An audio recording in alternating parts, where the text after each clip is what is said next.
Si me confirmáis que se ve guay. Perfectamente, Pau. Vale. Bueno, antes de empezar con la presentación, os enseño, para hacer una breve introducción, a la página web del proyecto, de esta cooperativa educativa que se llama Barsambrán. Para no empezar directamente ahí con el hueso más teórico y con esta lectura del marco teórico que hemos aplicado a nuestra realidad educativa y a nuestro proyecto, yo empecé... espero no enrollarme mucho, ¿vale? Porque tengo bastante rollo a veces. Yo empecé trabajando de forma muy intuitiva y muy poco teórica con los talleres de rap en escuelas hace ya 6 o 7 años, ¿de acuerdo? Yo estaba activo en el mundo de los escenarios del rap y del hip hop. Voy mirando para arriba y para abajo porque tengo dos pantallas, ¿vale? Tengo aquí un follón montado de técnico de cuando hago talleres online precisamente de rap. Entonces, digo porque no se extrañe. Y entonces en esa época en la que yo participaba, como digo, inicialmente de forma muy intuitiva, con los talleres de rap en escuelas, básicamente por mi vinculación en ese momento en una banda de rap que se llamaba Adversaries y tal. Bueno, pues de alguna forma empecé a ver y empecé a comprobar que muchas de estas actividades que nosotros realizábamos en institutos, pues tenían mucho, no sé cómo decirlo, por no parecer... bueno, tenían bastante éxito, es decir, funcionaban bien, habían cosas que pasaban que nos sorprendían positivamente, insisto, de forma muy intuitiva. O sea, para mí éxito significa, hostia, ver que los chavales, los jóvenes y las jóvenes, pues en muchos casos se emocionaban haciendo la actividad, expresaban cosas que a lo mejor les era muy difícil expresarlas en otro marco de actividad, ¿no? Ahora analizaremos por qué pensamos que puede pasar eso con este sistema de actividad que es el hip hop y el rap. También era una herramienta, pensábamos intuitivamente, para trabajar el pensamiento crítico y la reflexión crítica. Yo, de hecho, empecé en una campaña, en un programa concreto en la ciudad de Sabadell, combatiendo la xenofobia y el fascismo en las aulas, ¿no? Había un problema siempre histórico en mi ciudad, en Sabadell, especialmente hace unos 20 años, con organizaciones de extrema derecha. Entonces, a partir de un programa de concienciación en los institutos, que todo el movimiento antifascista conquistó, porque eso fue así, ¿no? De que se pudiesen dar charlas en los institutos, eso se vehiculó en una campaña de talleres de rap, o sea, de escritura, que se enmarcaban en una reflexión crítica sobre el fascismo, sobre la xenofobia. Intentábamos vincular también el auge de la xenofobia con la crisis económica a partir de 2007-2008, etcétera, ¿no? Bueno, eso que empezó siendo pues una práctica, insisto, muy, muy intuitiva y muy de... Básicamente trabajábamos técnicas de rima, métrica y 1000 recursos que nosotros utilizábamos escribiendo. Bueno, los últimos años ha ido creciendo en el sentido de que cada vez somos más compañeros que integramos la cooperativa, cada vez hay más institutos que despliegan campañas de este tipo, ¿vale? Proyectos de este tipo. Y en los últimos 3 años, porque ha sido un proceso muy reciente, hemos ido acompañando este proceso más práctico de una reflexión teórica, ¿no? Como comentaba Moisés, ¿no? Como pasan normalmente estas cosas, yo, como os decía también el Moisés, yo sí que tengo una formación ya de antes y de bastantes años podríamos decir, de raíz marxista, ¿no? En lo económico, pero también en lo filosófico, pero no conocía para nada Vygotsky, no había ni estudiado ni leído prácticamente nada. De hecho, tengo un colega común con Moisés que se llama Xavier Gracia, que es el editor del portal Marxismo Crítico, que durante muchos años me insistía profundamente, insistentemente, en que tenía que meterme en Vygotsky. Y bueno, a veces no por desinterés, sino por falta de tiempo, de centrar mis motivaciones en otras lecturas, pues no le hice caso y me equivocaba, ¿no? Y finalmente topé hace unos 4 años aproximadamente con un vídeo que fue para mí pues muy catártico, ¿no? Vamos a hablar de la catarsis hoy y la importancia de la catarsis en el arte. Pues bueno, para mí fue muy catártico un vídeo de 20 minutos de Pablo del Río. No sé si habéis hablado en esta sesión, en esta clase o en este curso de Pablo del Río, supongo que sí, como mínimo mencionarlo, si no luego os recomendaré algunos papers, pero para mí fue la puerta de entrada, bueno, fulminante al pensamiento de Vygotsky, ¿no? Básicamente era un vídeo de 20 minutos que de forma muy poco académica expresaba bueno, la necesidad desde el punto de vista de Del Río de reintroducir las artes y la literatura en la escuela, ¿no? Y qué fundamentación materialista tenía esa voluntad o ese propósito de Pablo del Río, ¿no? Y bueno, a partir de ahí, bueno, no digo que me volví loco, pero me gustó muchísimo. Conseguí entrevistarlo para este libro del que se habla, que se llama El rap al aula, el rap en las aulas. y lo conocí personalmente y he podido estudiar básicamente papers suyos, casi he leído más su obra que la de Vygotsky, que también, pero sí me ha fascinado mucho la interpretación ecofuncional de Pablo del Río y Amelia Álvarez y compañía. Y bueno, de eso básicamente os quiero hablar un poco hoy. Yo desconozco, no he hablado mucho con Moisés, cuál es el nivel o la fundamentación o el nivel de discusión teórica que habéis desarrollado con el grupo alrededor de Vygotsky, así que a lo mejor explico cosas que para vosotros son redundantes o muy sencillas, espero que no. Si es así, cortarme sin piedad, ¿de acuerdo?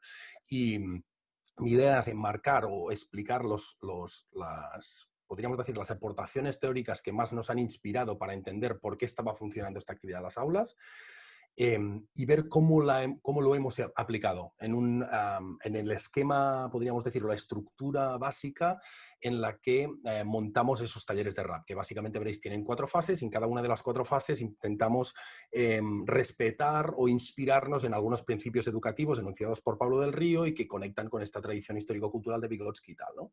Entonces, no será todo el rato teórico, también será aplicado y al final me gustaría los últimos minutos dedicarlos a explicarlos o enseñaros algún vídeo, explicaros básicamente en qué consiste el curro que hacemos, pero bueno, creo que eso sí lo podemos mediar más con preguntas, si os apetece o lo que sea, ¿no? Entonces, sin más dilación, si os parece, empezaré con la presentació.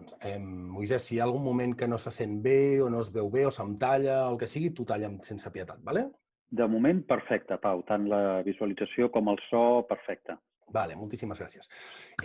Bueno, en la línea de lo que os decía, voy a exponer 3 o 4 conceptos claves que yo creo que seguro que conocéis, pero que sí nos han ayudado a entender por qué ese tipo de actividad, que en este caso son talleres de escritura y de interpretación oral de poesía y música, que al final es lo que es el rap, ¿no? Esa combinación de ritmo y por tanto música, emoción y por el otro lado poesía, literatura, pues puede servir para el propósito que buscamos en educación, ¿no? A ver, el primer concepto básico es el de mediación. Supongo que controláis perfectamente eso, pero voy a insistir un poco porque es el concepto central, como sabéis, de Vygotsky desde el punto de vista instrumental o metodológico, ¿vale? Es esa idea que entiende que es a través de medios externos como de alguna forma se hacen posibles actividades por parte del ser humano que no eran posibles sin estos medios, ¿no?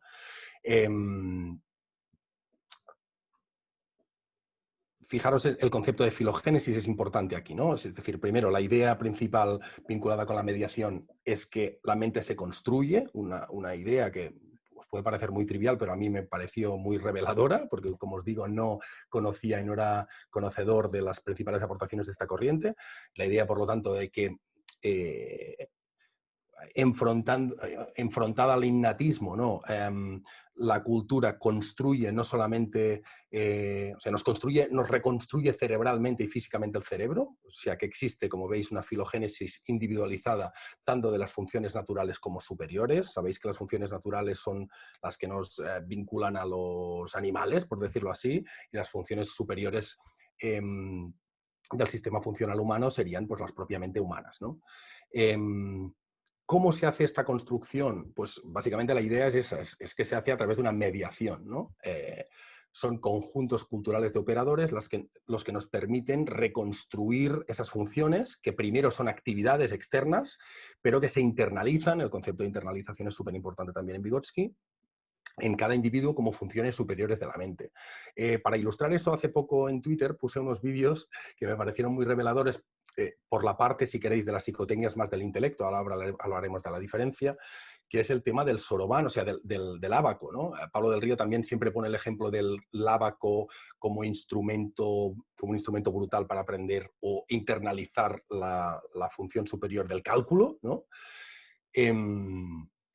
Bueno, pues básicamente compartí unos vídeos de ese ábaco japonés que se llama soroban, ¿no? De unos niños muy pequeños. De hecho tengo, bueno, da igual, si luego tenemos tiempo lo pongo, que no me quiero entretener con eso, pero son espectaculares porque ves cómo los niños, primero niños muy pequeños de 2 o 3 años hacen cálculos que para mucha gente de nuestra edad serían dificilísimos de hacer, primero moviendo el ábaco, después con los dedos, moviendo solo los dedos sin el ábaco y después sin mover las manos, internalizando exactamente el movimiento del ábaco, pero en el pensamiento, ¿no? Por lo tanto, cómo me parecía un buen ejemplo para expresar eso de la mediación y la importancia de esos conjuntos culturales de operadores, en este caso un instrumento como el ábaco, para internalizar o desarrollar una función superior de la mente, como es el cálculo, ¿no?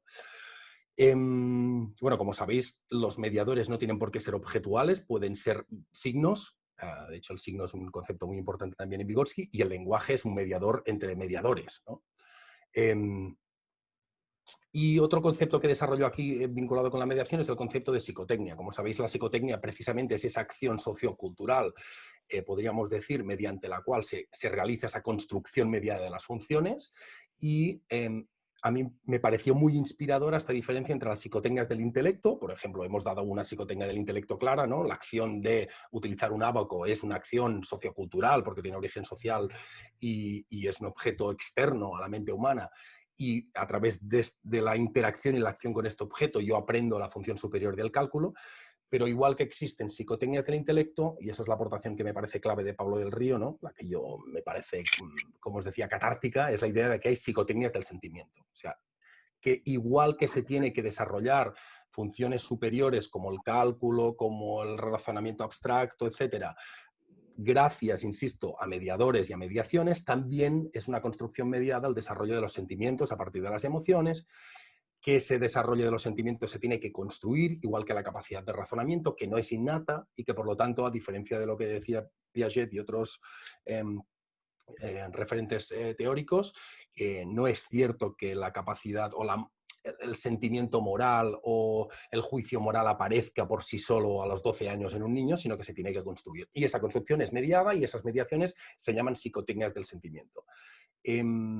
¿Cuáles son esas psicotecnias del sentimiento para Vygotsky? Como sabéis, Vygotsky, una de las primeras obras, empieza trabajando alrededor de la obra de arte, ¿no? Su obra Psicología del Arte básicamente analiza precisamente objetivamente qué tiene una obra de arte que produce esa transformación, podríamos decir, emocional y sentimental en el individuo, bla, bla, ¿no? Entonces,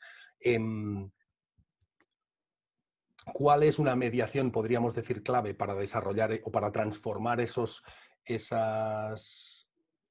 ¿Cuál es una psicotecnia del sentimiento? En definitiva, para Vygotsky es la obra de arte, ¿no? Que es esa definición que veis en la pantalla, que es un instrumento de transformación de las funciones mediante una técnica de los sentimientos.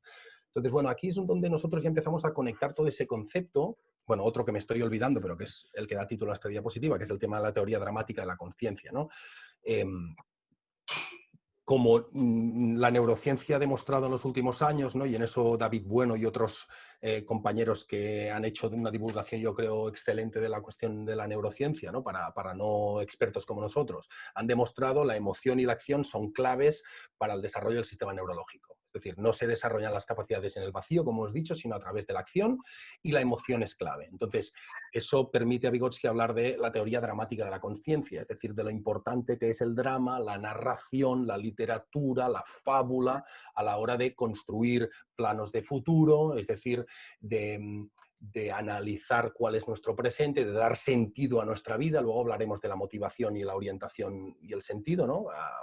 A raíz de la aportación de Leontief del sistema, del concepto de actividad. Pero bueno, la importancia de la narración, de la fábula, si queréis, de la literatura y del arte en general, como psicotecnias que permiten desarrollar los sentimientos, ¿vale? A través de un proceso, además, que es físico y que Vygotsky intentó analizar físicamente, que es la catarsis, ese proceso de emocionarse, que Vygotsky define como una contradicción entre forma y contenido. Luego, si queréis, desarrollamos un poco de eso, que es muy interesante, pero no me voy a entretener con eso, ¿vale? Entonces, bueno, ¿cuál es nuestra primera lectura de todo lo que os he explicado hasta el momento?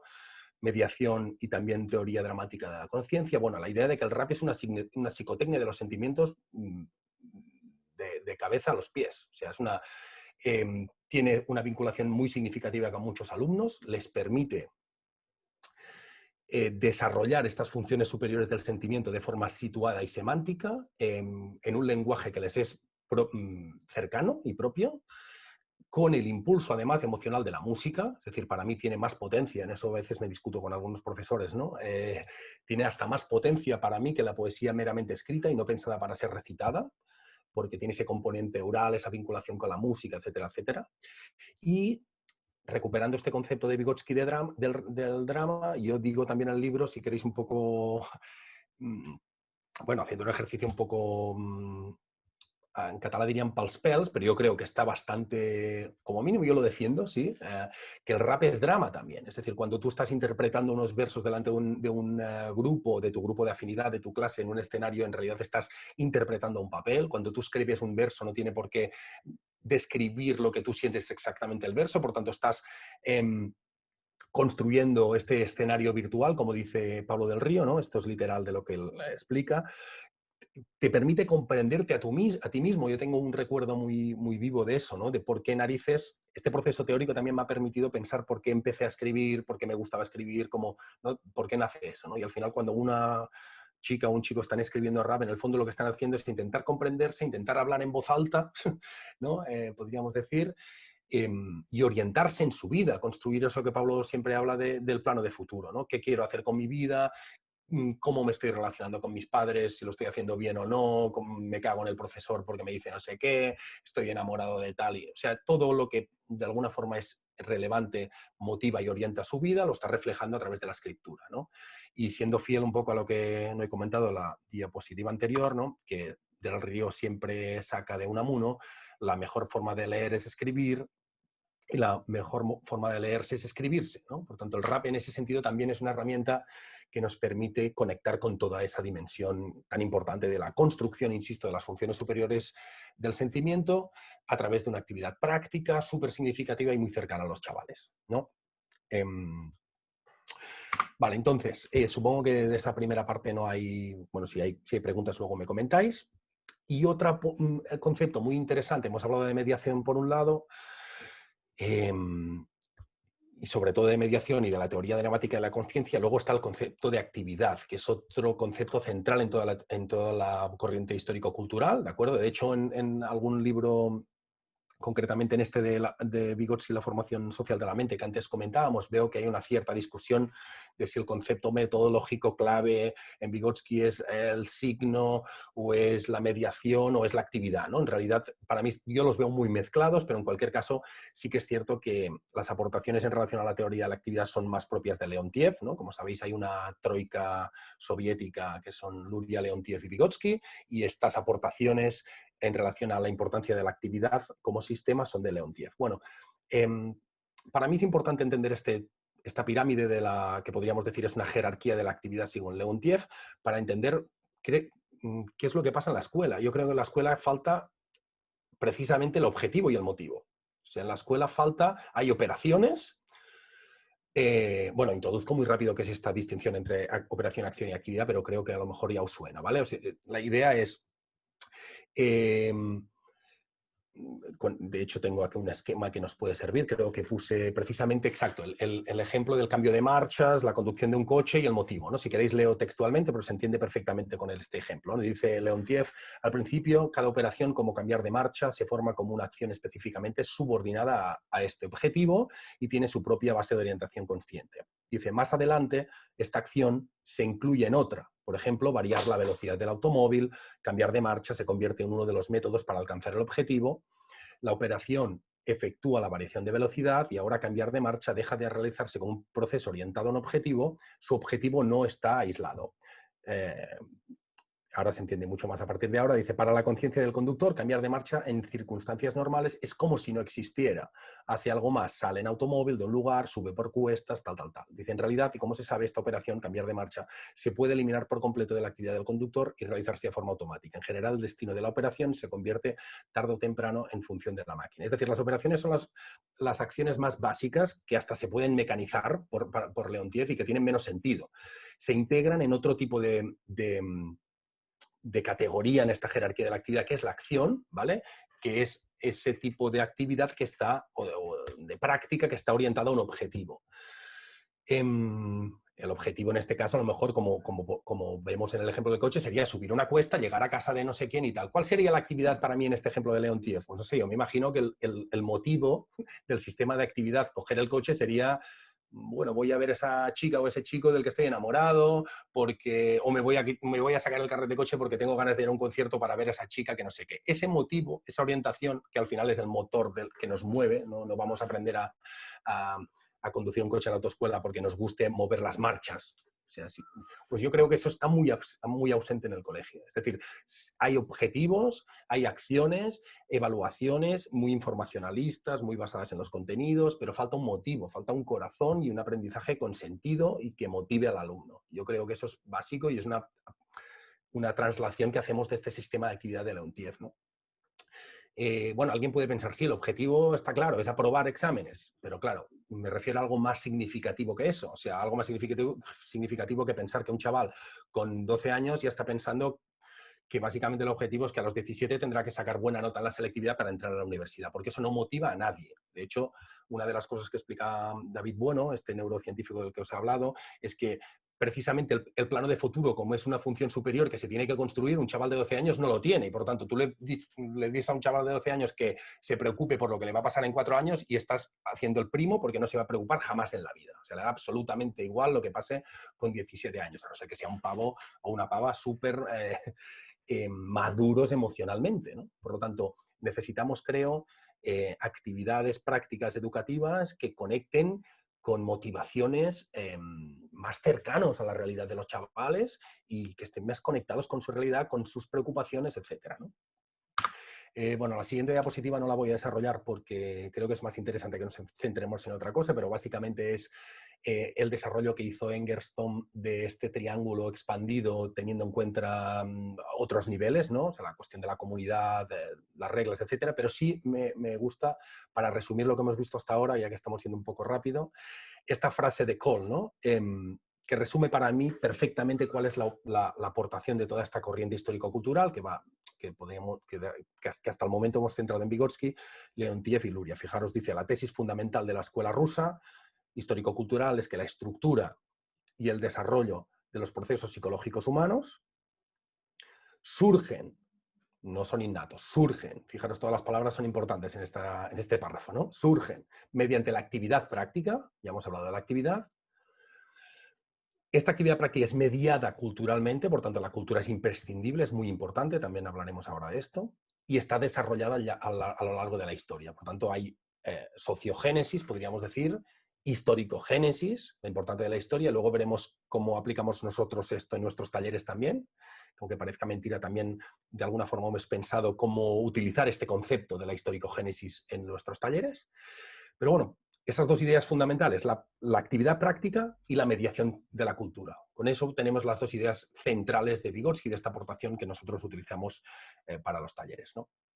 Entonces, como vemos, vamos más o menos bien de tiempo. Me gustaría acabar en 20 minutos si puedo, para luego tener tiempo a las preguntas, ¿vale?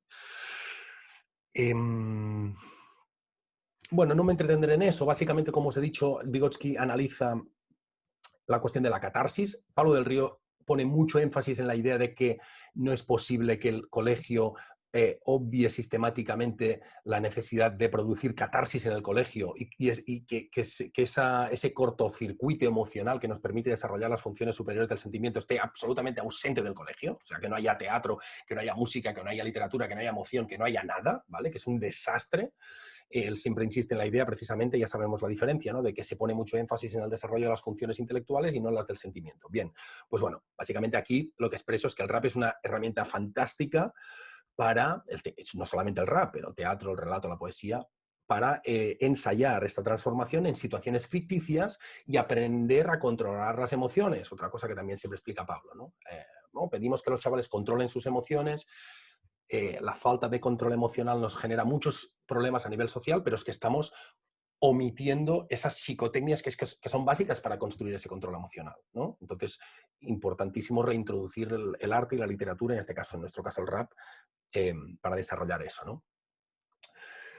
En definitiva, que la capacidad catártica, es decir, la empatía, se tiene que construir. Tú no puedes esperar que un chaval de 14 años sea empático por el mero hecho de que existe como ser humano. Dependerá del desarrollo educativo que viva y que protagonice con acciones mediadas culturalmente.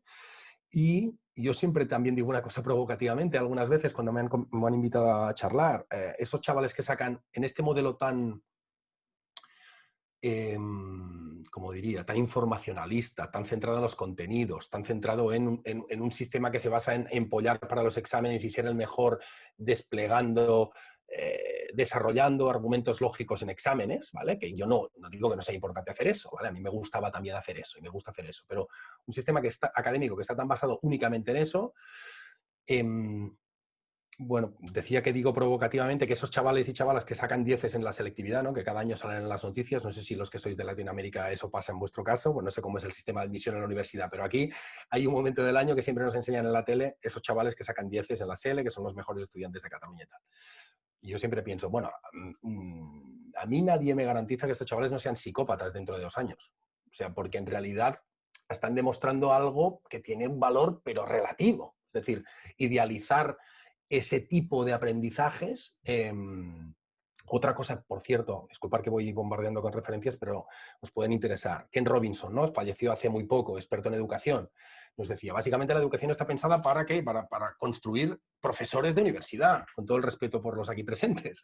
Y entonces Ken Robinson siempre decía muy provocativamente en ese vídeo de TED Talk, que tiene como 25.000 millones de visitas, ¿no? Bueno, no tengo nada contra los profesores universitarios, pero yo pienso que en la sociedad necesitamos otras muchas cosas que profesores universitarios, ¿no? Y que si al final todos los que no sirven para eso se van quedando en el camino, pues bueno, estamos obviando funciones de la educación que son mucho más importantes. Y fijaros que otra vez, desde otro paradigma, que seguramente no es el vygotskiano, que ¿cuál es la receta de Ken Robinson? Danza, música, poesía, ¿no? Volvemos a conectar con la misma propuesta, ¿no? Bueno, entonces, bueno, la idea del currículum del imaginario me la salto, básicamente es tener en cuenta la dieta cultural, pero no prefiero centrarme en otras cosas, ¿vale? Y, como os decía, todos estos conceptos teóricos nos han llevado a concluir unos principios que no son nuestros, ¿vale? Lo decimos con toda la humildad, de hecho yo ya he dicho que soy muy nuevo en este paradigma, aunque me he puesto ahí con bastante ahínco, ¿no? Desde hace unos cuantos años. Pero bueno, esos principios están en un paper súper importante y súper interesante y estimulante que podéis leer de Pablo del Río, ¿de acuerdo? Que luego os puedo pasar el enlace o se lo puedo pasar a Moisés, ¿vale? Para que os lo pase. Y básicamente anunció los 6 para mí más significativos y la aplicación que nosotros de alguna forma hemos hecho de estos principios en los talleres. Vamos ya a ir aterrizando, en la práctica educativa nuestra para que veáis cómo aplicamos estos principios, aunque ya os he ido sucintamente mencionando algunas cosas, ¿no? Primer principio, principio de acción. Bueno, esto es como casi tautológico, ya hemos hablado de la actividad, por tanto, el principio nos dice que el sistema neurológico no se desarrolla en el vacío, sino que su génesis es funcional, ¿de acuerdo? Activa, práctica y funcional. Por tanto, no tiene sentido considerar que se introduce información en un cerebro humano, como la peli de Matrix, ¿no? Todos tenemos en la cabeza lo de Neo, de que le ponen discos duros y va diciendo, ya sé, Kung Fu. Bueno, pues el aprendizaje no va así. Para aprender Kung Fu tienes que practicar Kung Fu y nadie te lo puede introducir como un conocimiento teórico ahí, como si fuese un software que se introduce en un hardware, ¿no? Esa metáfora computacional que tanto daño ha hecho desde el punto de vista cognitivo, ¿no? Bueno, por lo tanto, eso ya lo veréis, pero se traslada en nuestros talleres en que los chavales tienen que hacer algo. Si en un taller nuestro, básicamente lo que hacemos es que yo estoy haciendo la chapa como ahora estoy haciendo con vosotros y vosotros no hacéis nada, los chavales no hacen nada, he fracasado desde el punto de vista como educador. Esa es mi perspectiva. O sea, si no pasa nada más que yo hable, a no ser que estemos en un curso, eso se tiene que matizar, ¿de acuerdo? Porque evidentemente escuchar activamente también es una actividad, pero me refiero, en una actividad como esta, que está pensada para que los chavales escriban, si yo estoy hablando todo el rato rapeando y escribiendo, pero los chavales no escriben, es un fracaso, eso es la lectura que hacemos, ¿no? Segundo principio, se llama principio voy traduciendo sobre la marcha, disculpad, del cierre funcional, ¿no?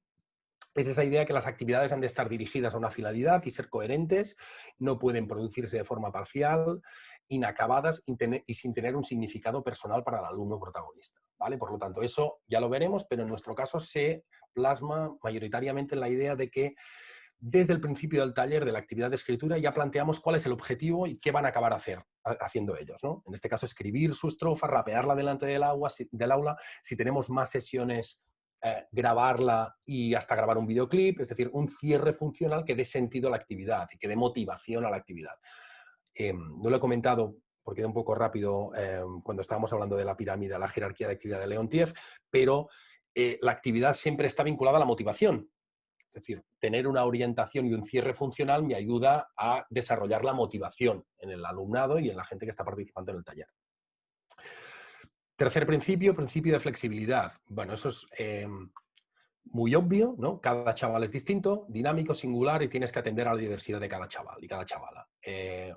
Siempre hago una puntualización materialista en este punto, ¿no? Porque muchos profesores dirían, bueno, ya, pues yo tengo 30 alumnos y hago lo que puedo. Bueno, efectivamente, tenemos un sistema educativo en el que es muy difícil hacer eso y no mola que los que no formamos parte del cuerpo docente vayamos dando lecciones a los profes de lo que tienen que hacer. Yo sé que es difícil hacer eso, pero sí que es cierto que el aprendizaje requiere singularizar y ser flexible porque cada chaval necesita cosas distintas. Y es un educador y un profesor creo que lo tiene que tener en consideración.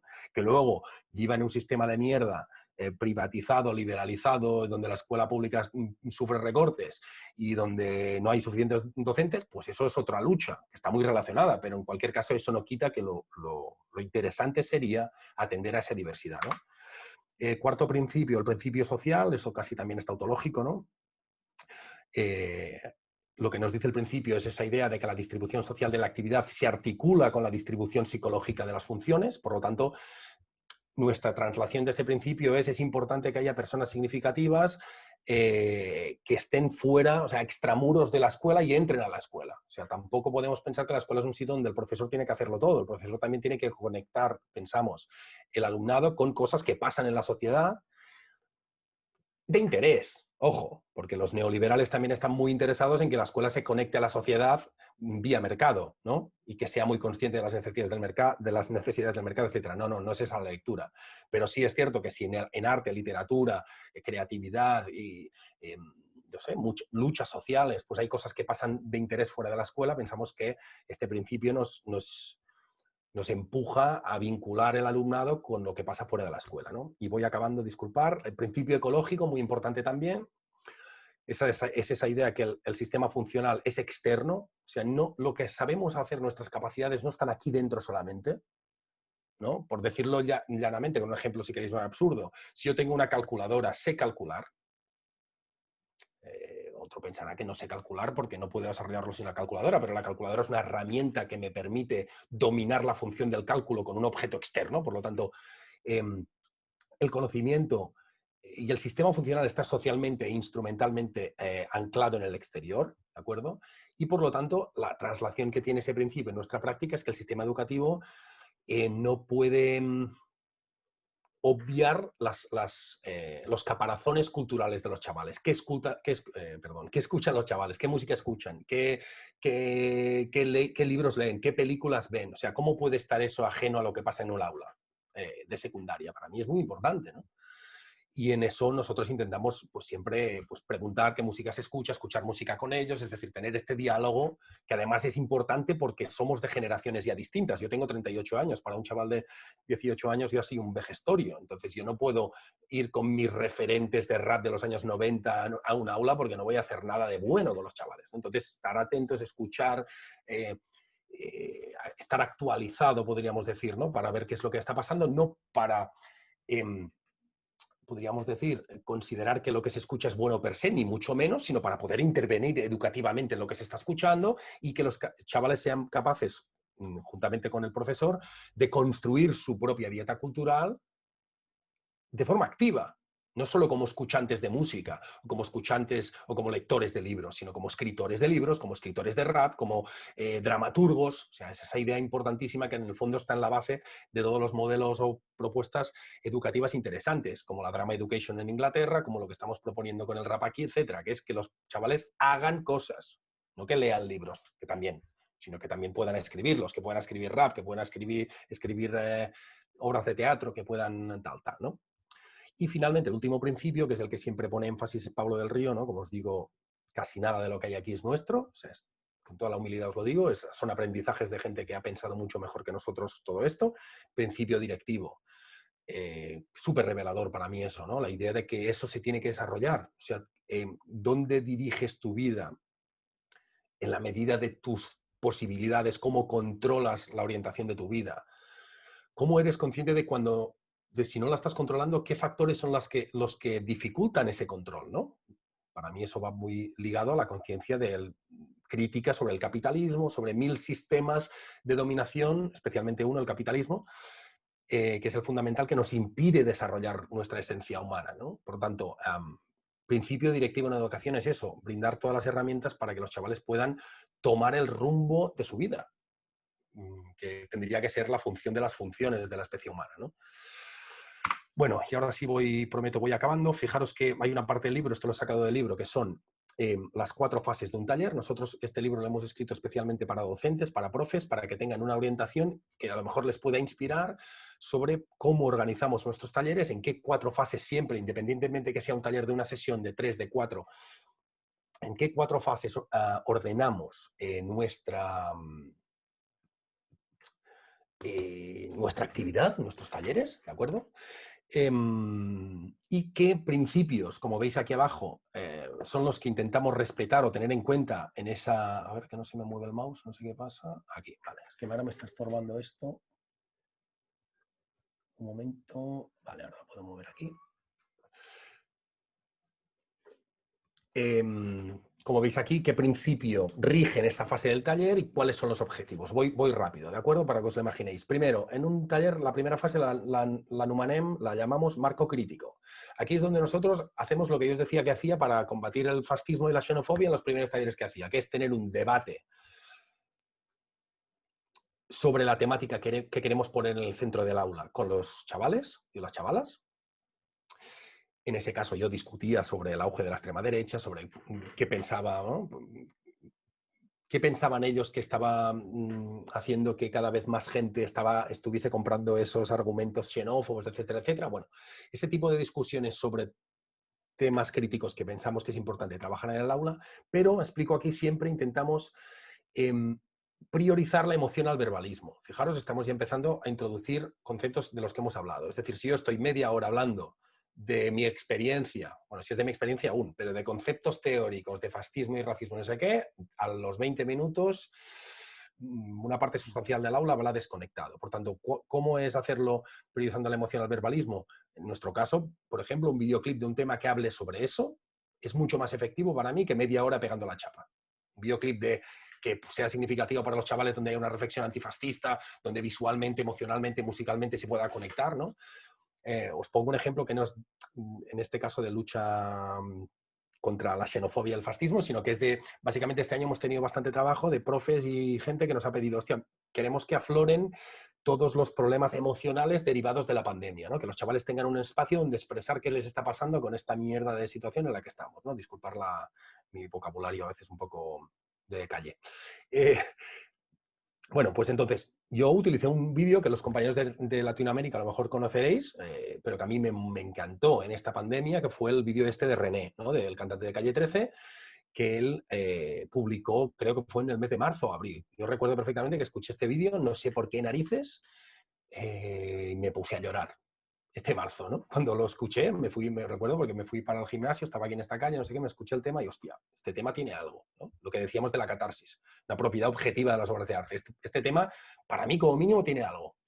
Bueno, pues lo he utilizado como herramienta para despertar y conectar emocionalmente con los chavales estos meses y ha sido increíble. Es increíble. O sea, increíble me refiero poner el vídeo sin yo hacer prácticamente nada más, empezar el taller así y a los 7 minutos tener 2 personas llorando en el aula.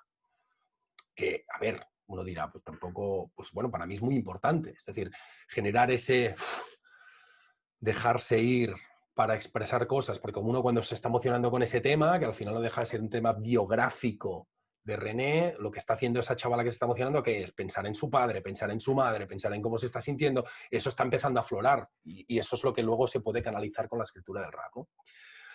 Bueno, como os digo, los objetivos de esta primera parte son conectar emocionalmente, construir la motivación, es decir, plantear el cierre funcional, la idea de que, hey, cuando acabemos el taller vamos a rapear lo que estamos a punto de empezar a escribir, ¿vale? Y que todo el mundo haga, qué nervios, ¿vale? Bueno, eso es principios clave en esta parte, social, evidentemente, por nuestra participación en el aula, y ecológico, ¿no? Por poner en valor, como os digo, todo el caparazón cultural, en este caso este tema de René o el que sea, y ponerlo en el centro del aula. Segunda fase del taller. Perdón, que tengo que bajar aquí. Vale, aquí eso creo que puede ser más rápido. Aprendizaje técnico sería aprendizaje técnico, ¿de acuerdo? Es decir, aquí sí entran nuestras capacidades como expertos, entre comillas, de la materia del rap, donde hablamos de rima, métrica, acentuación, flows distintos, o sea, recursos literarios, o sea, aquí entra lengua, música y un montón de aprendizajes técnicos que se pueden desarrollar en un taller de rap. Tantos como que podrías estar un año trabajando cosas con los chavales en clase y habrías trabajado todo el currículum de catalán, de música y, si me apuras, de matemáticas, porque hasta se pueden trabajar combinatorias con las diferentes formas de colocar las rimas en un compás. Así que, bueno, se pueden trabajar 1000 cosas con el rap, ¿no? De esto me gustará acordarme luego, hacerme memoria, que os hable de un mediador que para nosotros es clave, ¿no? Sí que os quiero comentar un par de cosas más concretas cuando acabe esto, que es el patrón de 16 puntos, del que hablo aquí, ahora no lo desarrollo, luego os lo explico. Porque es como nuestro ábaco, ¿de acuerdo? O sea, nosotros tenemos un ábaco para aprender a rimar y eso sí que estoy muy orgulloso de haber parido eso, ¿no? O sea, de haber pensado eso, que fue una cosa muy intuitiva y de cómo de bien funciona para apropiarse de la capacidad de rimar encima del ritmo, de colocar las rimas en sitios distintos, etcétera, etcétera. A ver si tengo 5 minutos para enseñaros eso luego. Bueno, por tanto, segunda fase muy importante, aprendizaje técnico. Aunque sean 20 minutos, media hora, dar muchos recursos para que los chavales y chavalas vean que se pueden aprender muchas cosas y tal.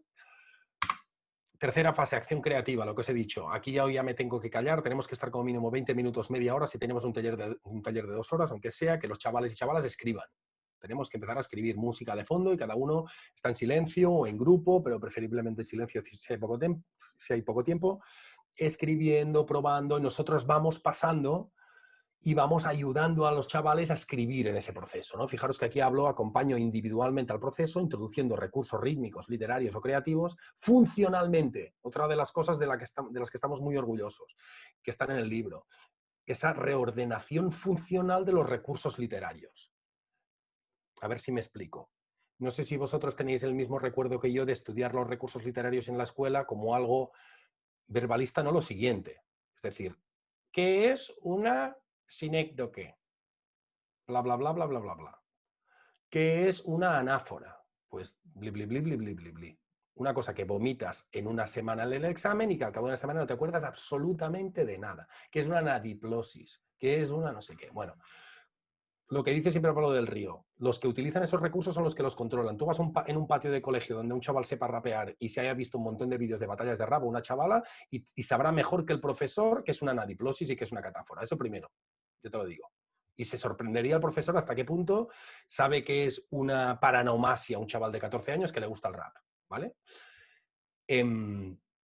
Y segundo lugar, cuando digo reordenación funcional, ¿a qué me refiero? Yo no doy una lista de recursos que pueden utilizar ordenadas por criterios académicos estúpidos, como si un recurso es morfológico o es fonético. ¿Esa clasificación para qué sirve? Yo doy recursos a los chavales en función del momento en el que están haciendo la estrofa que yo les propongo de escribir, para que sea funcional ese proceso de escritura, ¿vale? Yo no tengo tiempo de desarrollar eso en profundidad, pero supongo que se entiende. Si tú tienes un verso y has encontrado esa primera metáfora con la que expresar algo y lo que necesitas es estructurar una estrofa a partir de un verso, bueno, hay recursos literarios, como os decía, pues la anáfora de repetición, las figuras de repetición, paralelismos, que te pueden ser útiles para dar pues un sentido estético a tu estrofa con algo que ya has construido. En ese momento es donde tienes que introducir este recurso para el chaval, no en una clase con 75 recursos más. Hostia, no, es que no ha empezado ni tan siquiera a conectar con la construcción de la metáfora, que es muy importante en la poesía, ¿no? Vamos a trabajar la metáfora. Vale, pues empezamos por ahí. Hostia, no, es que tiene la estrofa hecha, pero cuando está rimando no le está quedando bien sobre el beat, sobre la música, porque el verso es demasiado largo o porque disculpadme si utilizo términos técnicos y no controláis mucho de música o de literatura o de versos, ¿vale? Pero la estructura accentual de las palabras no concuerdan bien y no le queda bien con la música. Bueno, pues hay figuras literarias que te permiten reordenar las palabras y a lo mejor así te quedan mejor. En ese momento tienes que introducir esa función. Que si quieres no le pongas ni nombre, porque el nombre es lo de menos. Dile, oye, ¿por qué no pruebas de cambiar estas palabras y reordenarlas? Un hiperbatón, por ejemplo. Hostia, pues sí que ahora me queda guapo esto rapeado.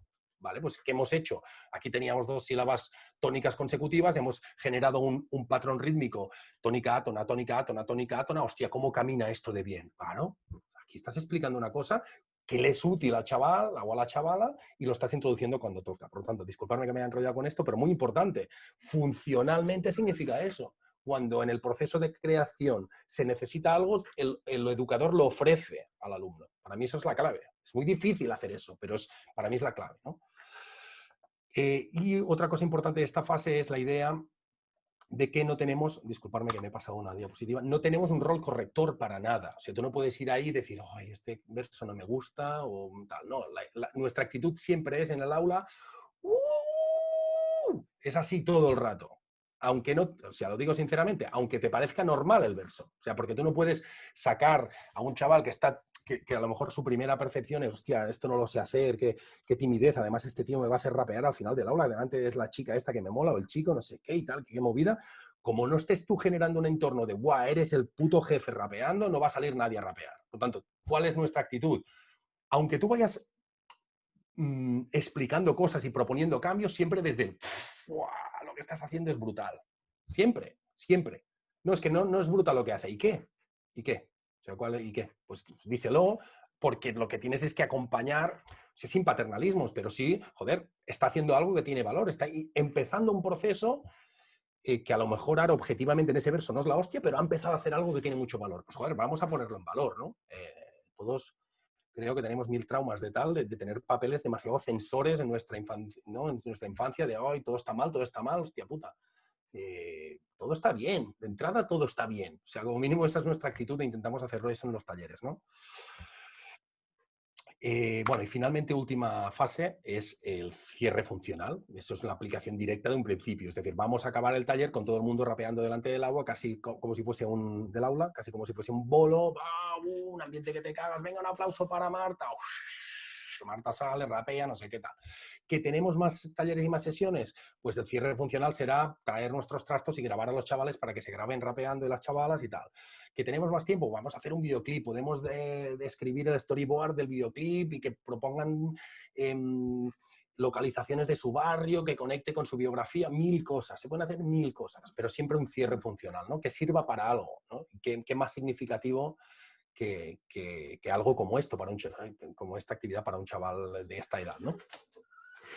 Y ya está. Bueno, he ido bastante rápido, sé que hablo muy rápido, disculparme, pero creo que más o menos hemos acabado.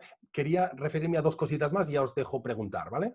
Como tenemos 1 hora y media, nos quedan 40 minutos, creo que, no sé si Moisés creus que he anat bé. Tinc 5 minuts més.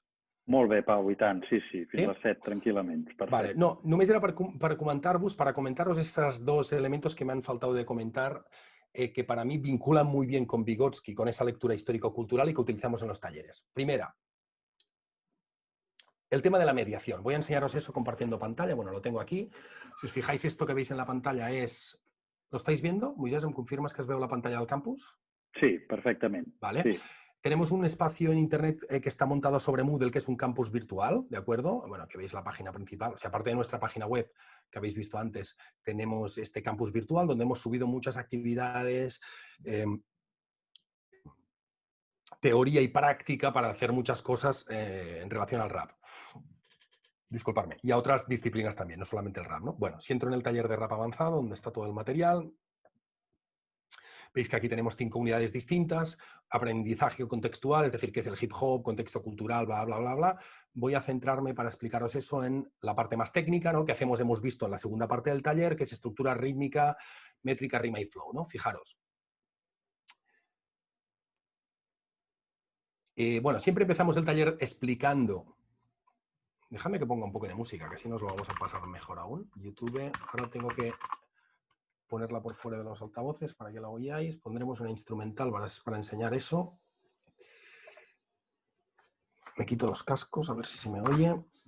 Y un bap instrumental. Yo qué sé, este beat. No sé cómo va a sonar, pero vamos a poner este primero que nos ha brindado YouTube. Disculpar los anuncios, primero de todo, como siempre, el infierno está ahí siempre. Vale. Bueno, nosotros siempre empezamos explicando, ¿vale? Seré muy breve con esto, no sufráis, no vais a hacer un taller conmigo. Que una parte importante del rap es la música, ¿no? No solamente es la poesía, sino también la música. Entonces introducimos una música como la que estáis escuchando, que espero que se oiga más o menos bien, aunque sea de fondo, ¿no?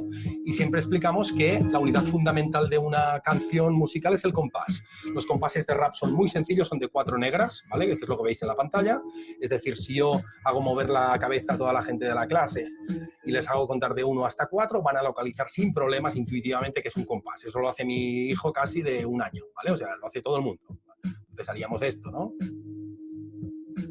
1, 2, 3, 4.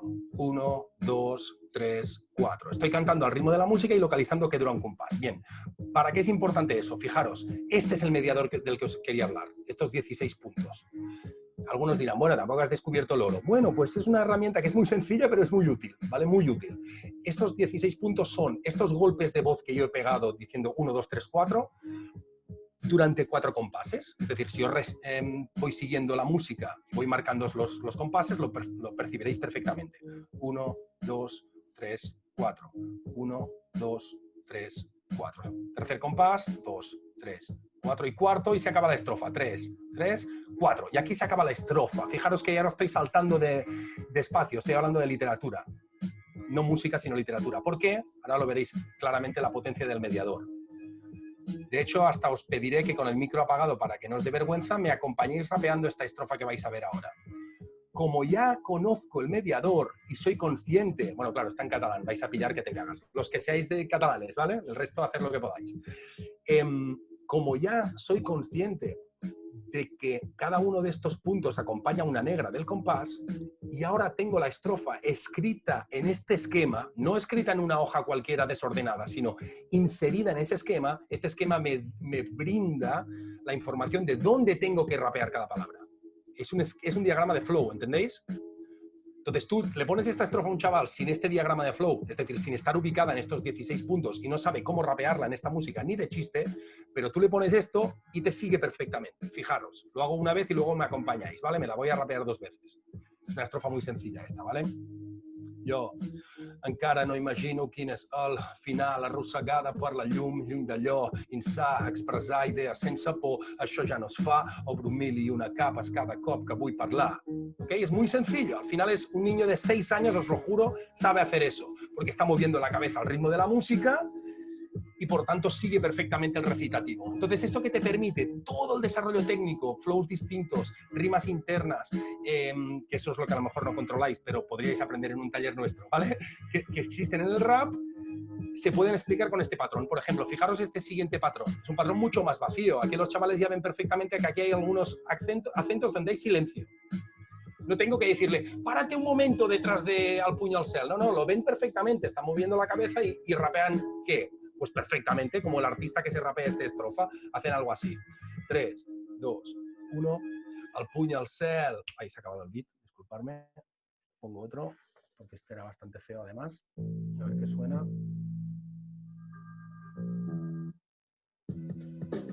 Vale, este mismo no sirve. Vale. Voy contando con la cabeza y entro a tiempo. 3, 2, el puny al cel, o viceversa, a cada vers el regust de mel, complexa, compensa't, condensa'l, fum dance.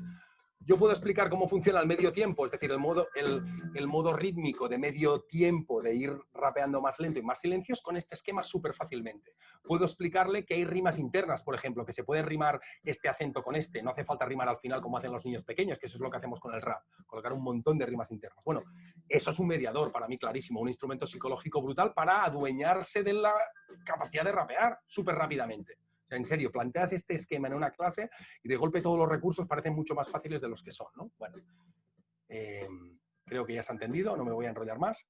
Y el otro elemento que os decía que me falta explicaros, ahora sí me vuelvo a poner los cascos, es el tema de la historicogénesis. Un vídeo que os recomiendo mucho y no voy a desarrollar, o sea, no voy a explicar mucho por qué, pero lo veréis cuando lo veáis, que os lo pongo aquí en la pantalla, se llama Rapping Deconstructed. Es una aportación de una periodista que me encanta, que es de un canal de YouTube que se llama Vox, pero no tiene nada que ver con los fascistas de Vox, es un canal de periodismo, ¿vale? Y este vídeo es muy guapo porque te das cuenta de la importancia, o sea, de la historicogénesis cultural. Es decir, es un vídeo que en 10 minutos te enseña cómo el rap era muy sencillo al principio y se utilizaban patrones muy sencillos y cómo la propia cultura hip hop ha ido evolucionando hasta el punto de que hoy se hacen cosas muy guapas, ¿no? Eso se explica en 10 minutos. Vemos, por ejemplo, el primer tema de rap. Bueno, pongo rápido, va. El primer tema de rap de los años 80, de los que seáis más puretas, a lo mejor os suena y los otros os sonará chino, ¿vale? Fijaros qué sencillo, ¿no? Qué patrones. Ahora que ya sabéis el patrón de 16 puntos, vais a verlo perfectamente, ¿no?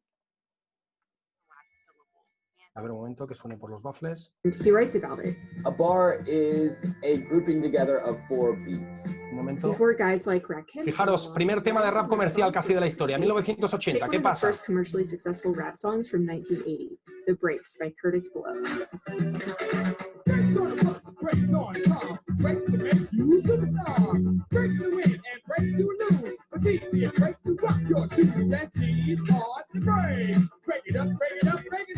Vale, ¿qué está pasando aquí? El esquema más sencillo del mundo.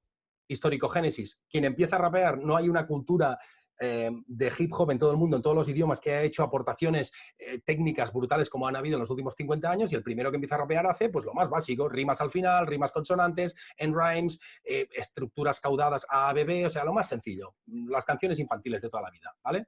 ¿Qué pasa cuando pasan unos años más tarde? Fijaros un tema que ponemos de ejemplo siempre. Muy rápido. All of these rhymes together, this incredibly... Bueno, esto es Eminem, ¿no? Fijaros los colores. ¿Dónde están las rimas? Por todos lados.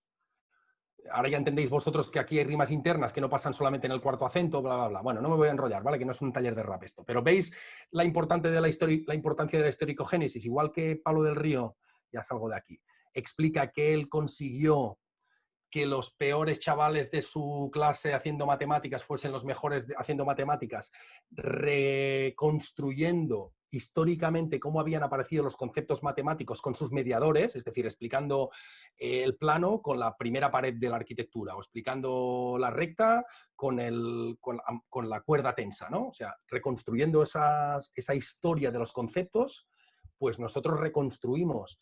O sea, construimos la capacidad de escribir versos reconstruyendo la historia del rap. Empezando por lo más sencillo, que es lo que se hacía primero, y luego explorando cuáles han sido los avances que se han ido produciendo para acompañar el aprendizaje.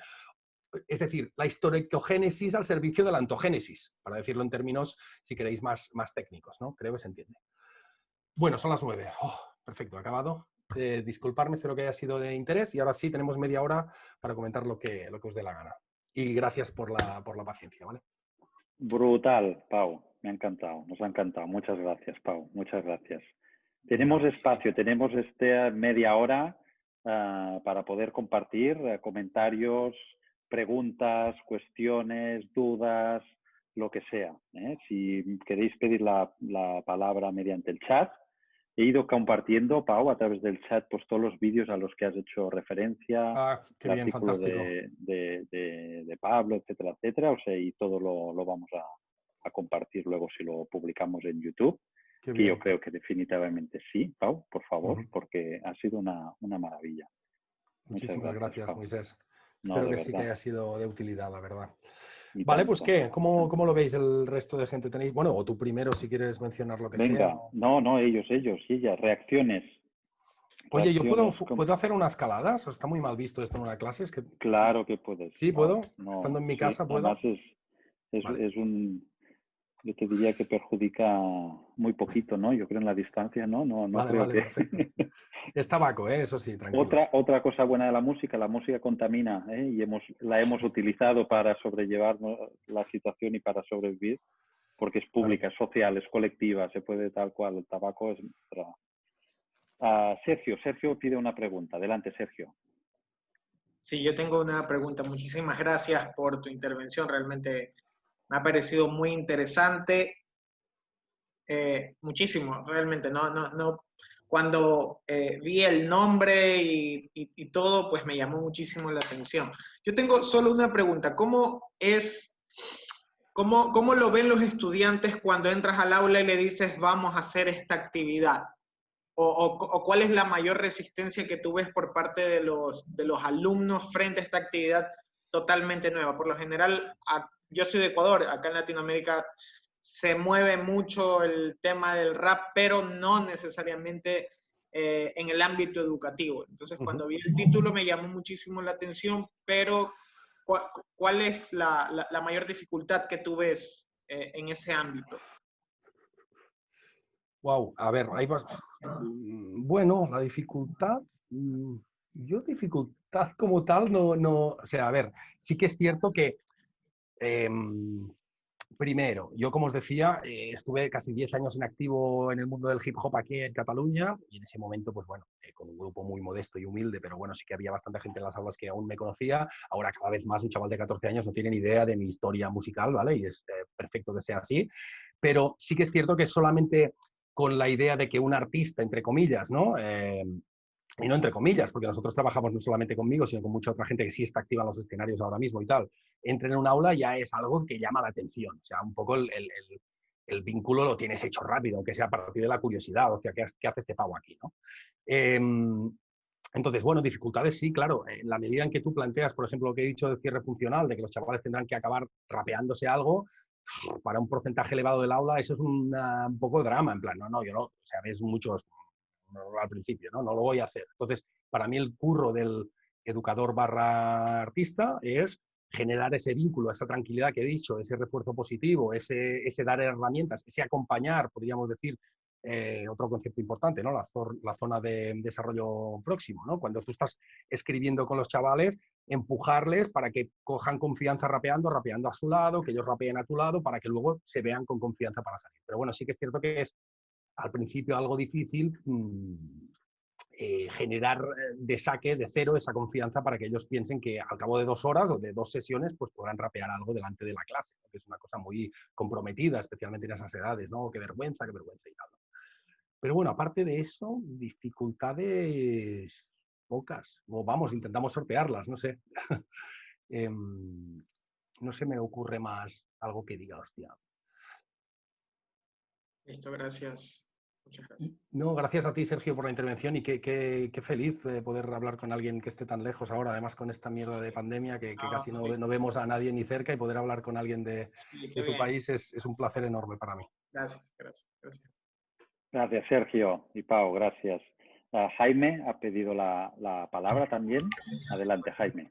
Sí, bueno, Pau, agradecerte profundamente la presentación porque yo creo que son temas muy contraintuitivos para la escuela, ¿no? Son cosas que muchas veces causan mucha resistencia a los directivos, incluso a los mismos profesores.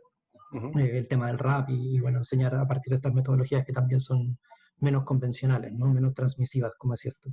Y agradecerte también el posicionamiento político, que creo que muchas veces es indispensable, sobre todo en este momento en el que vivimos hoy, ¿no? En el que todavía la ciudadanía cree que hacer educación es una cuestión apolítica y objetiva. Bueno, vamos, que lo creen de la educación, de la ciencia, que pareciera que las personas no existimos, ¿no? Entonces, está muy bien que haya gente en la práctica y en las trincheras que tenga el posicionamiento tan claro. Y bueno, la pregunta que te hacía en el chat era un poco más conceptual quizá, pero no tanto, porque hace poco tuve la suerte de leer Psicología del Arte y claro, ahí el tema de la catarsis venía explicado como una especie de edificio que se iba construyendo a medida que uno iba entrando como en el arte, ¿no? Y en la que se iban dando emociones contradictorias, y que cuando aparecían estas emociones contradictorias y las personas lograban darse cuenta de esas emociones contradictorias, aparecía esta idea de la catarsis, ¿no? Entonces, me gustaría que pudieses contarnos cómo lo llevan a la práctica, cómo hacen ese proceso de creación de ese camino por el que tenemos que transitar para llegar a esa catarsis. Bueno, es una pregunta interesantísima, lo has explicado mucho mejor que yo, lo que es la catarsis, ¿vale? Ese elemento contradictorio que no he desarrollado mucho. Y a ver, siendo sincero, creo que la catarsis en nuestros talleres juega un papel importante en tanto que nosotros, como he dicho, mostramos obras de arte, es decir, canciones que además van acompañadas de material audiovisual, es decir, clips que están especialmente pensadas ya para generar ese cortocircuito emocional, ¿no? He hablado del ejemplo de René, para mí es un ejemplo claro, ¿no? Un vídeo que está muy pensado para que te produzca eso, no sé si lo habéis visto, pero al final de los 7 minutos, es un tema largo, se le cae una lágrima, es un tema perfecto para analizar cómo funciona el tema de la catarsis, ¿no? Y, claro, desarrollar esa habilidad en los chavales de que sean capaces de escribir algo que sea catártico para ellos y para el resto de la clase es un aprendizaje a largo plazo. Es decir, no puedes tampoco pensar que en 2 horas de escribir vas a conseguir que todo el mundo pues pueda generar eso. Pero para mí, como mínimo, sí, es un primer paso para deselitizar la escritura, es decir, para que los chavales entiendan que ellos son tan capaces como René o como Shakespeare de escribir unos versos, ¿de acuerdo? Y que, ¿por qué no? Dominando esa técnica social de los sentimientos, que para Vygotsky es lo que es la literatura y el arte, pues pueden conseguir eso. Al final, cuando uno está rapeando, está utilizando una técnica, ya os he explicado algunas cosas, pero hay muchas más técnicas, pero esas técnicas están al servicio de algo, ¿no? También nosotros dialogamos mucho en relación a la catarsis con los grupos de gente a lo mejor ya un poco más, ¿no? Adolescentes mayores, donde puedas discutir eso con un poco más de profundidad. Yo siempre les digo lo mismo. Una aplicación práctica de esa lectura de la catarsis de la obra de arte o de la obra literaria que hace Vygotsky en el rap, para mí es esa contradicción forma-contenido, que es lo que él plantea, que es el vehículo de la catarsis, ¿no? Cuando contenido y forma chocan o se contradicen, ¿no? ¿Cuál es la contradicción para mí en ese caso en el rap? Bueno, la idea esa de si estoy todo el rato pensando en forma, es decir, si estoy todo el rato pensando en rimas, en recursos, en artificios, en barroquismo, a lo mejor estoy perdiendo el sentido. Y al mismo tiempo, si solamente estoy dando contenido, es decir, explicando un relato, pero no estoy atendiendo a la necesidad técnica del estilo de rimar cosas, tener un buen flow, también perderé esa capacidad catártica. Por lo tanto, el efecto catártico en el rap es hacer las dos cosas a la vez. O sea, para mí un artista de rap es ese que, aunque no parezca que esté desarrollando técnicas, las está utilizando, pero están al servicio de lo que a ti te está llegando, ¿no? Al final creo que esa es la grandeza de un artista, ¿no? Que dices, hostia, pues no parece tan complicado lo que está haciendo. Si te fijas, por ejemplo, este ejemplo que he puesto de René, al final es un tema técnicamente, ahora que no me escuche, porque además si no, bueno, tendrá otro trabajo de escucharme a mí, ¿no? Pero me refiero como sois de Latinoamérica, yo qué sé, pero me refiero, técnicamente no es un tema espectacular. Que me disculpen, pero estaremos de acuerdo que no es un escritor que digas, ¡guau, qué rimas internas, qué movida, qué ideas! Pero, joder, con sencillez, ¿cómo consigue llegar, ¿no? Entonces eso para mí es la catarsis, es poner los elementos claves para llegar, no poner ni más ni menos. Y bueno, esto es un aprendizaje a largo plazo que, como puedes intuir, y en eso intento contestar tu pregunta, no se consigue con 2 horas de taller. Se puede conseguir con 1 año, con 2, trabajando. Y para mí eso es lo que tendría que aspirar la literatura en el colegio, construir personas que sepan escribir y dominar el lenguaje en ese sentido. No solamente leer libros de gente que sabe escribir muy bien, sino saber escribir bien, ¿no? Yo creo que eso se aprende escuchando gente que rapea bien, leyendo libros de gente que escribe bien y también escribiendo, como he dicho antes, y rapeando, ¿no? Por lo tanto, bueno, siendo realistas, no es fácil. La catarsis la centramos más en que sea más contemplativa, si quieres, en el sentido de que se inspiren, se emocionen con temas de otra gente, y luego el recorrido biográfico y personal de cada uno para conseguir dominar esas técnicas, pues joder, es un camino algo más largo y es difícil conseguirlo con un chaval o chavala de 13 años o de 14 sin un trabajo a largo plazo, ¿no? Yo creo, a no ser que estemos delante de un talento que flipas, que también hay, ¿no? No sé si más o menos he contestado lo que comentabas. Básicamente, para los que no controléis tanto y no hayáis leído la psicología del arte, Vygotsky analiza, por ejemplo, las obras de arte, esa contradicción entre forma y contenido.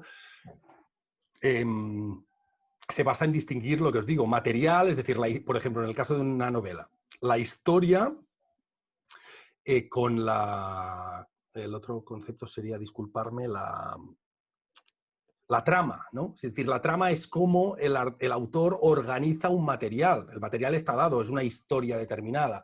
Él analiza, por ejemplo, una obra de un formalista ruso, creo que se llama El suave aliento, ¿no? En esa obra, y dice, hostia, la historia en sí, en realidad, es una historia muy, muy dura, muy gris, pero tal y como está explicada, con los saltos en el tiempo y tal, consigue darte una sensación de tranquilidad, apacible, ¿no? Por eso se llama suave aliento, ¿no? La obra. Bueno, en realidad el artista lo que hace es, con un material determinado, una historia determinada, algo que te quiero contar, con mecanismos formales y técnicos, brindarte una sensación o una experiencia estética que persigue otros fines, ¿no? Y esa es un poco la catarsis, dicho muy resumidamente y con mis limitaciones evidentes, lo que plantea Vygotsky sobre la importancia de la catarsis.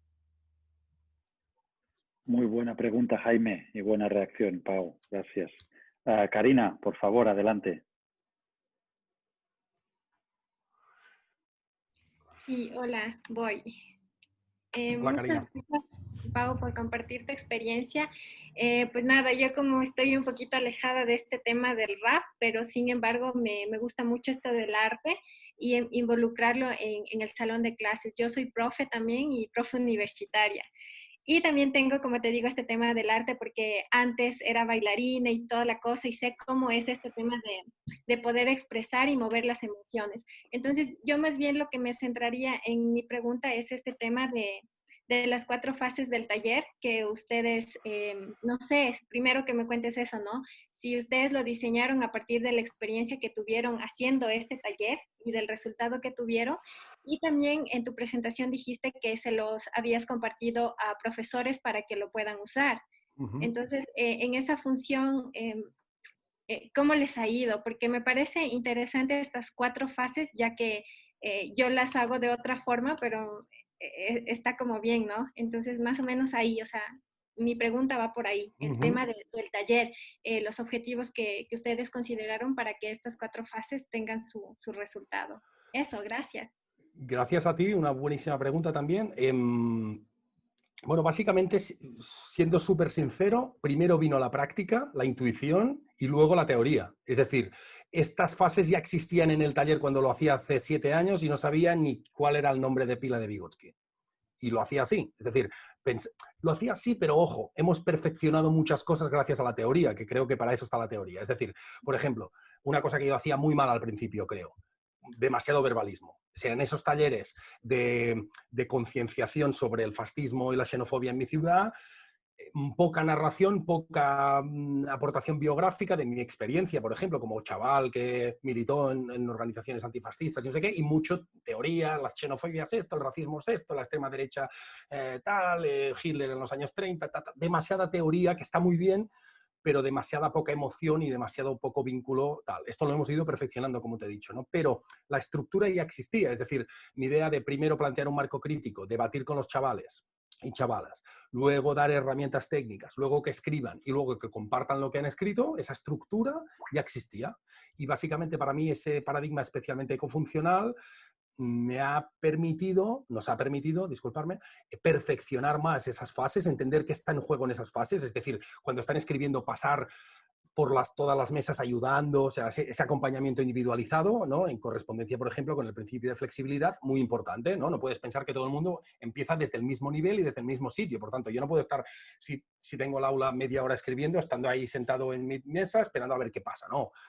Estoy ahí súper activo, acabamos los talleres sudando como si hiciésemos un bolo prácticamente, porque tú estás rapeando, escribiendo, además ya ves que somos gente muy energética, entonces, bueno, este tipo de aprendizajes los hemos respaldado teóricamente con lo que he explicado, pero primero fue la práctica, o sea, primero fue ver que eso funcionaba y más bien la teoría la hemos ido a buscar para explicarnos por qué estaba funcionando eso que ya funcionaba, ¿no? Y nos ha cuadrado perfectamente, o sea, es así, o sea, es cierto. Por eso os decía que para mí Pablo del Río fue catártico, porque fue un, hostia puta, que está, claro, es eso lo que está pasando, ¿no? Estamos aportando eso, que mucha otra gente aporta, ¿eh? Tampoco quiero parecer aquí a padecer de adanismo, ¿no? No hemos inventado nada, pero coño, está funcionando esta actividad porque estamos respetando también eso, estamos introduciendo la emoción, la música, nada, bla, bla, bla, bla, ¿no? Pero primero fue la teoría y luego la práctica.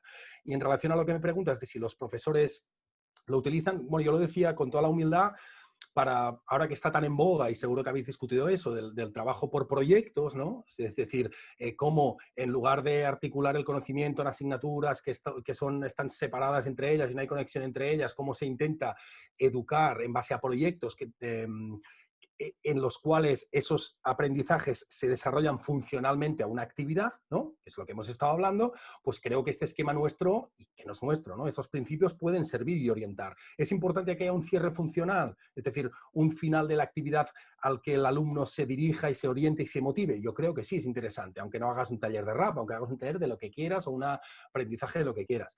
¿Es importante que la emoción tenga algún papel? Bueno, es que eso no lo decimos nosotros, eso la neurociencia lo ha demostrado ya los últimos años de forma aplastante. Sin emoción no hay aprendizaje. O sea, David Bueno es súper radical en eso. Se aprende a partir de la emoción, ¿no? La emoción y la acción vertebran el sistema funcional humano. Entonces, ¿un profesor puede obviar eso durante todo un curso explicando historia? Sí, puedo hacerlo, pero puede fracasar también haciéndolo, ¿no? O puede obtener menos frutos, a lo mejor, menos aprendizajes significativos y desarrollar esas funciones superiores de las que hemos hablado, tanto intelectuales como del sentimiento, de forma menos efectiva si no lo tiene en cuenta. Por eso, en ese sentido, hablaba de nuestra aportación o nuestra contribución. Entonces, yo intento desarrollar esto que habéis visto en el libro para si alguien se quiere inspirar haciendo otra cosa, pues otro será un proyecto de teatro, el otro será un proyecto de lo que sea, y respetando esos principios y esas fases, desarrollar su propio taller. No sé si he contestado más o menos lo que te interesaba, Karina. ¿Sí? Perfecto. Muchas gracias, Karina. Y Pau, yo siempre digo medio en broma, pero creo que es verdad, que el aprendizaje profundo, el aprendizaje con sentido, conlleva conectar la cabeza, el corazón y las manos, ¿no? Son estas 3 dimensiones, el aspecto más cognitivo, intelectual, abstracto, el corazón, las emociones, las funciones directivas y la acción, la actividad, ¿no? Y realmente la sensación de uno es que la escuela y también la universidad, ¿por qué no?, desconecta, te corta las manos y te corta el corazón, ¿no? Y aquí está el drama desde esta perspectiva. Tenemos Totalmente. 2 preguntas más, una de Francesc, adelante, y después otra que ha hecho Ruth en el chat y que me ha pedido que la lea después, posteriormente. Adelante, Francesc. Hola, ¿se me escucha? Perfectamente. Vale. Muchas gracias por la presentación, Pau. Yo intento formular mis preguntas para que tengan un poco sentido, para que te den pie a que puedas hacer un hilo bueno. Me gustaría saber si existe un trabajo colaborativo con los docentes en la elaboración de estos talleres, si se toma como una actividad aislada o si intentáis dar una continuidad entre historia y mates, si hay como... y cuál es el rol del profesor durante estos talleres. Y ya luego si acuden a vosotros para obtener estos recursos, si tenéis muchas demandas o no. Qué buena pregunta. A ver, ¿hay trabajo colaborativo? Depende si se puede y cómo se pueda. Es decir, hay talleres o hay profesores que integran esta actividad como una actividad, yo que sé, en las horas de tutoría, que está seguramente desvinculada de todo lo que hacen y les parece una cosa muy enriquecedora, pero que acaba cuando nos vamos del aula.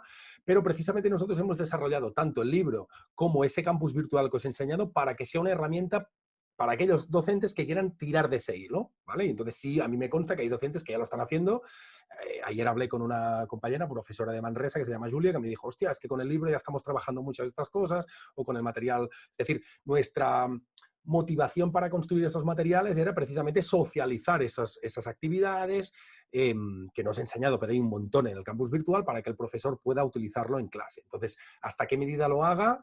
Pues evidentemente en este caso dependerá del contexto institucional, porque hay profes que tienen mucha buena voluntad pero hacen lo que pueden, dependerá de muchas cosas. Entonces, que esté pasando mucho efectivamente, no te lo sé decir, ¿vale? Pero me consta que sí, cada vez más hay más profes en los que vamos, o sea, que están en centros a los que vamos a hacer talleres que siguen o que están interesados a posteriori, siguen tirando de ese hilo, trabajan cuestiones, porque al final, como digo, muchas de las cosas que desarrollamos están en el currículum, es decir, profes utilizan eso porque estamos trabajando también cosas que ellos tienen que evaluar en términos de contenidos, ¿no? Escritura, competencias lingüísticas, 1000 cosas, ¿no? Por tanto, cada vez está pasando más y cada vez es menos un bolet, que diríem en català, ¿no? Una cosa aislada y más una cosa que a lo mejor se integra en proyectos, ¿no? Y hay colegios en los que directamente nos piden, sí, un proyecto de 1 semana, 2 semanas, en los que los chavales están centrados en eso, en construir su canción y todas las horas lectivas la dedican a eso, a lo mejor luego a diseñar, como os he dicho, un guión para un videoclip, o sea, recordar además que el rap es una disciplina dentro de un sistema de actividad, ¿no? En eso me sirve también mucho Leontiev, que es el hip hop. O sea, el hip hop es un sistema de actividad como una casa de grande. O sea, es decir, hay unas motivaciones, una cultura, si queréis, una orientación, podríamos decir, filosófica, ¿no? La comunidad es importante, lo que tú aportes es importante, ese germen ideológico del hip hop nos sirve mucho. Y además dentro del hip hop hay graffiti, hay break, así que podemos introducir también disciplinas que tienen que ver con el cuerpo, como decía Moisés, muy importante, el baile, etcétera, y también las artes plásticas. Por tanto, el hip hop en realidad es que te lo da todo. Dicho esto, hay gente que está defendiendo eso como forma de sistema educativo directamente. Os invito a conocer a la red de Hip Hop Ed, se llama Hip Hop Education en Estados Unidos, que es casi el único sitio donde están haciendo algo similar, diría que más potente y antes que nosotros, de esto, que es una red de educación basada en el hip hop, o sea, donde hay gente de la comunidad afroamericana que defiende que la escuela, por decirlo provocativamente y en resumen, ¿no? Que la escuela blanca no les sirve para nada y que una escuela orientada más a los conocimientos y a las prácticas culturales de su comunidad sería mucho más útil para su desarrollo personal, etcétera, y colectivo, y plantean una red de Hip Hop Education. Y si buscáis vídeos de esta red de Hip Hop Education, encontraréis cosas tan guapas como un certamen, un concurso de gente que está rapeando sobre ciencia. Science se llama Rap Genius. Si buscáis eso, vais a ver gente que está planteando modelos atómicos de Rutherford y tal, rapeando. Utilizar la lengua para el aprendizaje y la comunicación de modelos teóricos de ciencia, de física y química. Por lo tanto, la capacidad de vincular áreas es infinita, ¿no? Entonces, el rol del profesor que me preguntabas, la verdad es que aparte de intentar tirar del hilo cuando no estamos en el aula básicamente es cierto, somos bastante protagonistas nosotras, ¿no? Pero sí que es verdad que cuando los chavales y chavalas están escribiendo, el profesor también tiene un rol de ayudar con los versos y tal, ¿no? Ese es un poco su papel, ¿no? Y creo que me he contestado todo, ¿no? La cuestión del trabajo colaborativo y la cuestión del rol de los profes, sí, más o menos creo. No sé si ha quedado algo pendiente, Francesc. Bueno, no me da tiempo más porque hay otra pregunta, así que por mí ya estaría. Muchas gracias. Gracias a ti. Gracias, Francesc. Gracias, Pau. Tenemos la última pregunta y con esta ya haremos el cierre, perdón. Es de Ruth. Felicitaciones por la presentación, por el proyecto. Yo creo que felicitaciones de parte de todos y todas, Pau, nuevamente. O sea, refleja un poco nuestra sensación. Gracias nuevamente.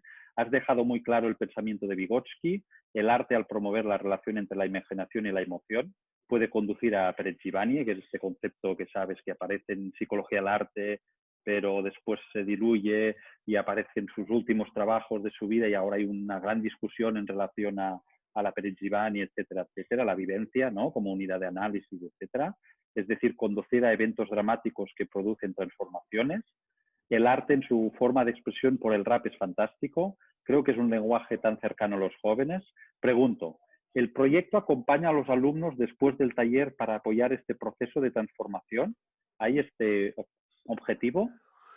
Muy buena pregunta. El proyecto, como todos los proyectos, y más un proyecto tan humilde de cuatro, que es una cooperativa de trabajo de 4 personas, pues tiene sus límites. Entonces, a nosotros nos encantaría poder hacer eso y en proyectos puntuales lo hemos hecho. Es decir, de hecho, presentamos una subvención y no tuvimos éxito, ¿vale? a la Unión Europea, para construir un sello, como un sello, podríamos decir, educativo, popular, un sello discográfico, que pudiese detectar la gente más motivada con esta actividad y los pudiese acompañar para generar su propio disco, sus propios temas y tal. Eso más que a raíz de nuestra intervención ha pasado espontáneamente con gente que ha participado en nuestros talleres, ¿vale? Y hay personas que nosotros nos llena de orgullo, ¿no? Que hemos visto 3 años después, a lo mejor, de haber hecho unos talleres cuando tenían 13 años, que con 16 años están grabando unos temas que te cagas, ¿no? Y solo pensar que no tenemos sin atribuirnos ningún mérito, que ese pequeño grano de arena, pues lo pusimos también en su momento, pues joder, es exactamente lo que nos motiva más para trabajar de lo que trabajamos, ¿no? Me viene a la cabeza el ejemplo de una mujer que se llama Peque Fortuna, os invito a buscarla por YouTube. Joder, hice un taller con ella en Hospitalet cuando tenía 12 años, ya flipé, recuerdo que lo compartí en Twitter, en plan, guau, peña, mirar esta chavala, por tanto, cero mérito nuestro, ¿no? Venía con un talento increíble de casa, pero bueno, sí ver, hostia, con 16, 17 años que tiene ahora, lo que está grabando ahora, el impulso que tiene, pues bueno, ese seguimiento nos gustaría mucho hacerlo, claro, lo que pasa es que nosotros estamos más centrados en intervención educativa en el ámbito formal educativo y nos es más difícil hacer ese seguimiento, si quieres, hasta por cuestiones a veces meramente económicas y de economía del tiempo, ¿no? Es decir, tenemos que generar también ingresos para la cooperativa, eso nos requiere hacer intervenciones en distintos centros y claro, si hubiese recursos, por eso lo he explicado lo de la subvención, ¿no? Para que a lo mejor yo o otro pudiese destinar 2 meses a acompañar de forma intensiva a distintas personas durante un proceso mucho más largo, pues sería fantástico poder hacerlo, ¿no? Pero no es fácil. Lo hacemos puntualmente con algunos jóvenes, ¿no? Un proyecto que se llama, por ejemplo, Hip Hop por la Paz, aquí en Cataluña, donde los acompañamos al estudio, un estudio profesional a grabar, hacemos un acompañamiento pues más significativo y más duradero, enfocado además a que graben su propio tema. Os invito a buscarlo también, se llama Hip Hop per la Pau en YouTube y hay algunos vídeos que hemos acompañado el proceso de grabación y tal. Pero bueno, lo hacemos menos de lo que nos gustaría, esa es un poco la respuesta. Muy bien, Pau, on time. Ahora sí que ya llegamos al fin, 7:30, perfecto. Agradecerte nuevamente, Pau, que la sesión ha sido extraordinaria. Recomendaros lo que ya os he recomendado, que leéis el libro de Pau, donde desarrolla y desdobla todo lo que nos ha presentado. También consultar la cooperativa Versemblant, que tiene mucho interés, y en su página web, en el campus, hay un montón de vídeos, de materiales, etcétera, etcétera, que puede complementar muy bien esta introducción que nos ha hecho Pau. Y nada, agradeceros a todas y a todos por acompañarnos, y a ti muy especialmente, Pau, por la fantástica sesión que nos has brindado. Pau. Ha sido un placer enorme pensar que, bueno, a los que nos gusta el trabajo que hacemos, poder compartir esto con gente interesada es lo más importante que hay, ¿no? Nosotros también tenemos motivación y nuestros propios principios directivos están ahí también y es de los momentos para mí más bonitos de la semana. Así que, joder, al revés, o sea, agradecer muchísimo la atención a ti personalmente, que además sé que eres un referente mucho antes de que nosotros topáramos con este paradigma histórico-cultural de Vygotsky en Cataluña, y estoy encantado a ver si nos podemos conocer más a fondo y me orientas y me ayudas a seguir aprendiendo, que nos queda mucho por recorrer. Y muchísimas gracias a todos los que estáis aquí, a todas, un besazo muy, muy grande. Muchas gracias. Saludos a todo el mundo. Saludos. Gracias. Cuidaros Un abrazo. mucho.